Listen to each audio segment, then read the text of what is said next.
Hello everyone, welcome to my channel. In this video, I will talk about growing Dianthus. Dianthus is a very popular flowering plant in the gardens and they're quite low maintenance plants, so they're great for beginners.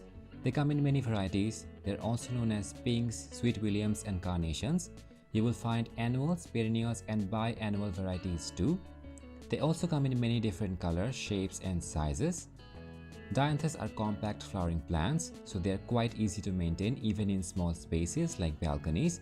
They also come with fragrance. Where I live, we grow them in the winter-spring season as annuals mainly, but you can save the plants for more than a year and they can flower all year long.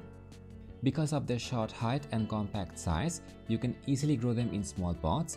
You can use a 6 to 8 inch pot to grow them. They don't need too much space to grow well. Easiest way of growing them is by buying small plants and then planting them. You can also grow them from seeds or cuttings. They grow very well from cuttings.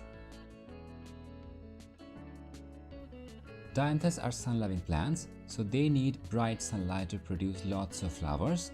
Give them 6 to 8 hours of direct sunlight during the flowering season. They won't flower well in shade, but in extreme summer and rainy season, give them shelter if you want to keep them alive for a long time. As per soil, they like loose, well-draining, fertile soil. Don't use hard clay soil. If you have sandy soil, you can use it. They prefer soil that is neutral or slightly alkaline, so maintain the pH levels. Mix some good quality compost, a few tablespoons of bone meal with loose garden soil to prepare the potting mix.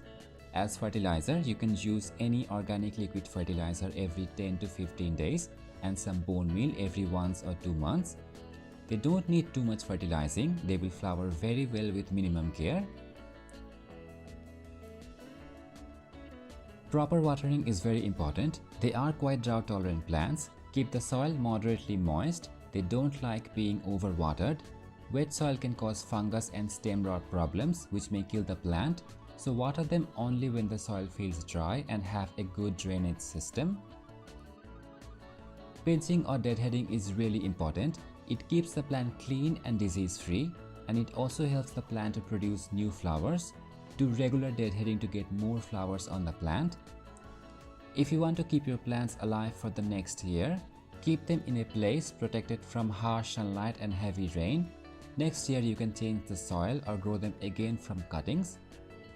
Dianthus is quite an easy plant to grow and they give you wonderful flowers. You will really enjoy growing them. So definitely grow them in your garden. And if you enjoyed this video, don't forget to like and subscribe. I will see you next time. Bye.